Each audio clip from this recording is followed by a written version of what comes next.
পনিরের বিরিয়ানি বা বিষ্ণুভোগ যাই বলো, এখানে পনির বানানো আছে, লেয়ার লেয়ার করে সাজাচ্ছি। আর এখানে আছে সাদা ভাত, ঘি দেওয়া, তো লেয়ার লেয়ার করে সাজাচ্ছি। এটা দমে বসিয়ে দিয়েছি। এখন এখানে দিয়ে দিচ্ছি একটু কেওড়ার জল, একটা একটা করে দিয়ে দিচ্ছি। এটা হলো বিরিয়ানি মশলা, উপর থেকে দিয়ে দিই কাজু কিশমিশ দিয়ে দিলাম। আর উপর থেকে আর এক লেয়ার ভাত একটু দিয়ে দিচ্ছি, কারণ আমার আছে বানানো, তো ভাবলাম যে দিয়ে দিই। গরম মশলা দিয়ে দিই, উপর দিয়ে ছিটিয়ে দিলাম গরম মশলা।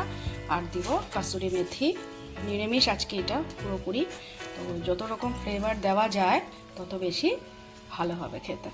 এখন ঢাকনা দিয়ে রেখে দেবো, ব্যাস কিছুক্ষণ এটা দমে থাকবে। হয়ে গেছে, দম থেকে নামিয়ে দিয়েছি। এখন এটাকে উপর থেকে ওরকম করে নাড়াবো। বাহ, ভালো হয়েছে। ভালো হয়েছে। আর তো ফেভারিট এগুলো, খুব সুন্দর হয়েছে। ঝরঝরা পোলাও সুন্দর করেছি। এখানে পাটপাতার বড়া আর বাঁধাকপির বড়া, এই যে বাঁধাকপির বড়া, পাটপাতার বড়া, আর চোখে মুচমুচে পাটপাতার বড়া দিয়ে দিলাম বাঁধাকপির বড়া।